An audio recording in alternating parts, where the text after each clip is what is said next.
लीजिए सुनिए सूर्यकांत त्रिपाठी निराला के लिखे उपन्यास काले कारनामे का भाग एक, मेरी यानी समीर गोस्वामी की आवाज में। सावन का महीना आंख पर तरी बरसा रहा। खेत लहालोट हैं। हरे भरे ज्वार, अरहर, उड़द, सन, मक्का और धान लहरा रहे हैं।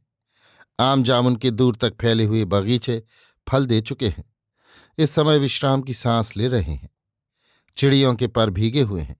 फड़फड़ाकर पानी झाड़ लेती हैं और मधुर मधुर चहकती हुई इस पेड़ से उस पेड़ पर उड़ जाती हैं। नीचे टिड्डे जैसे कीड़ों पर नजर रखती हुई बुलबुल, गलार, पिड़की, रुकमिन, सतभइये, कोयल, पपीहा, कबूतर और बरसात की बगले की जात वाली अनेक प्रकार की चिड़ियां तालाब के किनारे के ऊंचे पीपल और इमली के पेड़ पर बसेरा लिए हुए, ताल पर सिंघाड़े की बेल फैलती हुई, लड़के अखाड़े कूदते हुए, औरतें कामकाज से घर और बाहर आती जाती हुईं, गांव में चहल पहल, हिंडोले पड़े हुए, लड़कियां झूलती हुईं, कजली, सावन, बारहमासी गाती हुईं, मर्द रात को रोज होते हुए आल्हे की कड़ियां गाते, कंधे पर लठ रखे तंबाकू ठोंकते हुए आते जाते हुए, गलियारे में पानी भरा हुआ, मेड़ के ऊपर से लोगों की निकली हुई पगडंडी, वो भी पानी बरस जाने से बिछलहर, कुएं पर पनिहारिनों का जमघट, जमींदार राम राखन के पक्के मकान से खेत, बाग और पेड़ आदि के दृश्य दिखते हैं। गांव के उत्तरी निकास पर खासा अच्छा पक्का मकान, घर में लोगों की खासी अच्छी संख्या। कहते हैं इस मकान में ब्याह करते साधारण परिवार भी घबराता है। जो औरत रोटी करने के लिए चौके में जाती है उसको दिन भर लग जाता है। जो पिसान पीसती है उनको रोज 5 पसेरी से भी ज्यादा पीसना पड़ता है। जिनकी पानी भरने की बारी आती है उनको एक एक वक्त 25 घड़े पानी खींचना पड़ता है। जिनके हवाले गोबर उठाने और गाय भैंस दुहने का काम रहता है उनको भी दोहकर कंडा पात कर आते जाते दोपहर हो जाती है। 2 नौकर कुट्टी काटने और चारा पानी करने से फुर्सत नहीं पाते। लड़के चरवाहे, बागों में ढोर ले जाने वाले अलग हैं। घर भर गजी गाढ़े से रहते हैं, मगर गांव में इज्जत है। सबसे बड़े जमींदार हैं। मनोहर पड़ोस के एक गांव का रहने वाला विद्यार्थी है। भरा अच्छा बदन, गठा हुआ। इस जमींदार घराने से उसकी रिश्तेदारी है। जमींदार साहब को उसकी फूफी ब्याही हुई है। अपने गांव राजपुर से वो जमींदार के गांव सरायन रोज शाम के वक्त जोर करने के लिए पहलवान राम सिंह के अखाड़े जाता है। वहीं अहीरों से 3 पसेरी का दूध तय कर लिया है। जोर करने के बाद शक्कर मिलाकर 1.5 सेर पी लेता है और शाम की ब्यारी उसी रिश्तेदारी में करके सो जाता है। 4 बजे उठकर गांव चला आता है और कुछ पढ़कर स्नान भोजन करके पास के संस्कृत पाठशाले चला जाता है। आचार्य कक्षा के दूसरे साल का विद्यार्थी है। मनोहर के पिता बंबई में एक सेठ के यहाँ नौकर हैं। साधारण अच्छी आमदनी है। घर में खेती बाड़ी होती है, बैल है, गाय भैंसे हैं, गाड़ी है और स्नेहशीला महिलाएं हैं। गांव के लोग इनको भले मानुस कहते हैं। आज अखाड़े जाते हुए पहलवान राम सिंह के पड़ोसी पटियत से 4 आंखें हुईं। शीलवान मनोहर को उन्होंने चंग पर चढ़ाया। कहा, जोर करने जा रहे हो? मनोहर ने कोई जवाब न दिया। बरसात का कीचड़ बचाकर ऊंची पगडंडी से निकलने को हुआ कि पड़ोसी ने खखार कर कहा, ये हमारा मकान है, गलियारा भी हमारा है। गांव में जो शोहरत है वो कही, हाँ, बदन जैसा गठीला है और रेख उठान उम्र, हमको विश्वास है इस ठाकुर को जोर करा देते होगे। मनोहर फिर भी सब पी गया। लजीले डग आगे रखने को हुआ कि पड़ोसी ने फिर आवाज कसी, अच्छे भले मानुस हो, आदमी तो आदमी मकान उठाए लिए जा रहे हो। अरे हम जमींदार के भी मान्य हैं, जवाब दे जाओ, नहीं तो हम उन्हीं से समझेंगे। मनोहर ने कहा, हम तो जोर करने आते हैं, आपकी बात सच होती तो इन्हीं को हमारे गांव जाना पड़ता। पड़ोसी ने कहा, हमको मालूम है तुम्हारे गांव में छाया अखाड़ा नहीं है, इसलिए यहां तक पैज भरते हो। हमारा नाम है लीला राम। मनोहर सन्न हो गया, कुछ समझ न सका। पैर बढ़ाए गया। पड़ोसी कुछ दूर हो गया। आवाज दी, तो फिर तुमको अपने ही घर समझ गए ना? एक बुरी मुद्रा दिखाते हुए, हकीकत समझ में आ जाएगी, हम पीठ नहीं लगवाते। मनोहर को आश्चर्य हुआ, मगर समझकर भी तरह दे गया। कुछ दिल धड़का। टेढ़ी खीर सीधी नहीं हुई। चुपचाप अखाड़े पहुंचकर लंगोटा बांधा और नाली में दंड करने लगा। 100-150 दंडे की कि उस्ताद जी नहाकर आ गए। लालटेन जलाकर अखाड़े के छप्पर में बंधी रस्सी के साथ बांध दी गई। 14-15 साल वाले लड़के अखाड़ा गोड़ चुके थे। छप्पर की थूनियां पकड़े हुए बैठक कर रहे थे। 2-3 लड़के उसी गांव के, उससे कुछ बड़े मगर मनोहर से 19, जोर करने के लिए आ गए। उस्ताद ने लंगोटा बांधा। पहले गांव के बड़े लड़कों को लड़ाया। छोटे लड़के एक दूसरे से अखाड़े के किनारे किनारे लड़ते रहे। आखिर में उस्ताद ने मनोहर को बुलाया। मनोहर तगड़ा है, लड़ता भी अच्छा है। बंबई जाता है तो बड़े पहलवान से जोर करता है। कहीं दाव रवा है, उस्ताद संभले रहते हैं, मगर जोर वे मनोहर के जैसे 2-3 को करा सकते हैं। दस्ती, उतार, लोकान, पट, ढाक, कला, जंग, घिस्से आदि दांव चले और कटे। ताकत में भी राम सिंह 20 थे। मनोहर को जोर कराकर हरे होने लगे। ठंडे होकर लोगों ने अखाड़ा विदा किया। मनोहर दुकान से आधा पाव शक्कर लेकर अहीर के घर गया। दुपट्टे में शक्कर रखकर दूसरे लोटे में दूध छान लिया और वहीं बैठे बैठे पी गया। फिर रोज की तरह अहीर से पानी मंगवाकर दोनों लोटे धोकर दे दिए और जमींदार की हवेली के सामने पीपल के तले वाले चबूतरे पर बैठकर पुरवैया के झोंके लेता रहा। अब तक रात 1 पहर हो आई थी। मनोहर को यहां कुश्ती के लिए आते अभी बहुत दिन नहीं हुए। माजरा ये है कि वो बंबई में पिता के पास रह रहा था।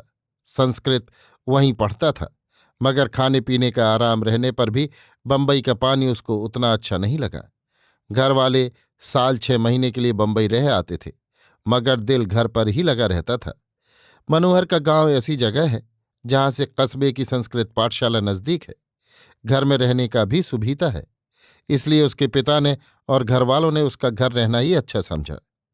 राम सिंह से उसकी मुलाकात यों हुई कि निर्वाह के लिए राम सिंह कपड़े की दुकान करते थे।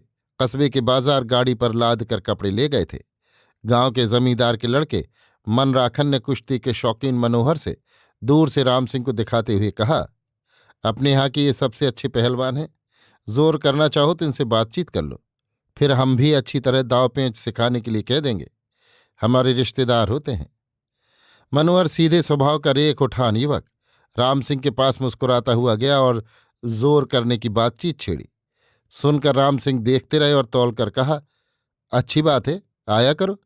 इसके बाद मनराखन एकांत में मिला और अपनी जमींदारी का राज कहकर जैसे अपनी रक्षणशीलता राम सिंह को दी।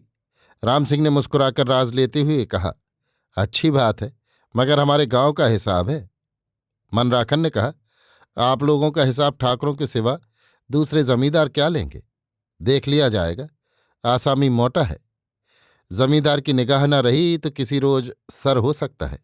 यों सर किए रहिए।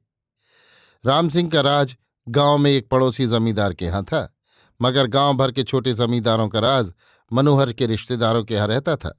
सरकारी मालगुजारी इन्हीं की सबसे ज्यादा थी। मनोहर के आने पर पहले पहल किसी ने कोई छेड़छाड़ नहीं की, जैसे कुछ होता हुआ भी न हो रहा हो। 2-1 रोज बाद बातों ही बातों में राम सिंह ने अपने राज का इजहार किया। दूसरे जमींदार का माथा ठनका। उसने कहा, तुम हमराज हो, किसी को जो तुम्हारा रिश्तेदार नहीं, अगर लो तो हमसे पूछ कर, क्योंकि ऐसा ही सरकार और जमींदार का कायदा है। जिस गांव के ये हैं वहां का जमींदार जिम्मेवार होगा।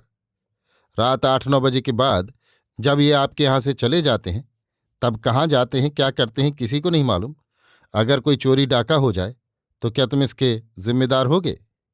राम सिंह ने कहा, यहां वो जो तुमसे भी बड़े जमींदार हैं, इनके रिश्तेदार हैं, वहीं रात को रहते हैं, सवेरे गांव जाते हैं। हमको इतना ही मालूम है, इनके गांव के जमींदार हमारे रिश्तेदार हैं। राज हमारा ठाकरों का। सिर चढ़कर बातचीत की तो हजारों घोड़े मुतवावेंगे। इस तरह बातचीत बढ़ते बढ़ते बढ़ गई और गांव भर में तरह तरह का रंग चढ़ने और उतरने लगा।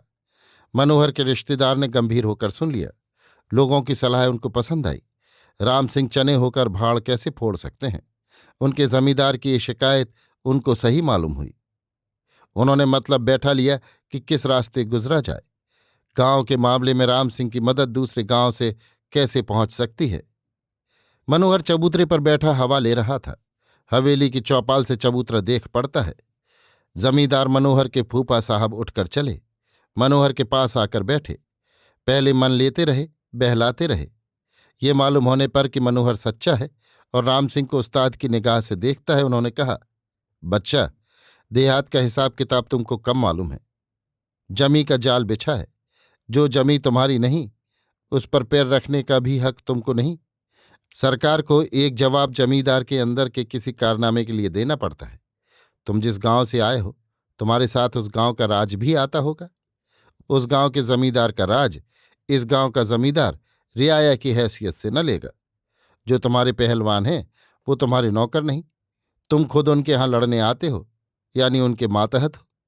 ऐसा होने पर जमींदार के साथ उनका रिश्ता जाता रहता है, बर्ताव में बल पड़ता है। जमींदार से वो एक रैयत की हैसियत से नहीं पेश आ सकते।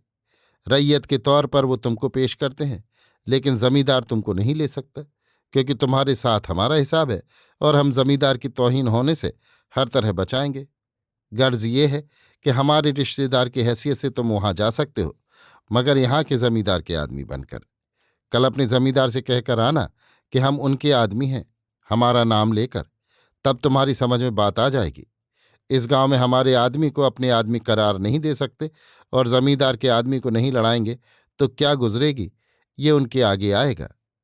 फिर हंसते हुए दूसरी बातचीत करने लगे। मनोहर ने सुना, उन्होंने मन ही मन कहा, ठाकुर बहक गए। कुछ देर बाद जमींदार साहब उठकर चले गए। मनोहर विचार में पड़ गया। उसको नया विषय मिला, नया रास्ता, जिससे वो कभी नहीं गुजरा।